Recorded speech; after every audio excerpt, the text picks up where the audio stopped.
mboten tau ningali mesine nggih mboten angsal kalih mbae napa nggih mboten eman asale sekolah gitu kok. Halo, kawan sosial, saya Mbak Teguh, umurnya 85, lahiran 40 ya Mas. Ya di Panti-Pantitan dipindah di sini. Di sini itu ya kira-kira 6 bulan ya Bu. Ceritanya ya dulu itu kan kita itu merantau di daerah Banggul, Kabupaten Trenggalek.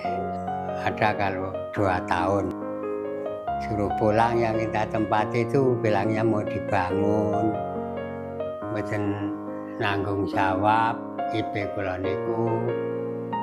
Nah kula terus diterke ngene Pak Lurah. Enten mriko kula nggih kan medamel kalih Pak Lurah niku nggih. Nggih kan ngarit. Enten mriko dangu kula pun mboten kuat medamel nggih. Mesine nggih pripun ngoten pikirane terus kula tangreti kowe gelem Mbah tak parake nyang panti ngoten. Akbar setunggal mboten pun diperak kok. Mboten tau ningali mesine nggih mboten angsal kalih mbae napa manasale sekolah gitu kok. Nggih lek namung rambut bersih namung ngoten wis pundi asal kula ngebrok Mas nggih sak saged-sagede nggih. Adzan nggih, pujian nggih.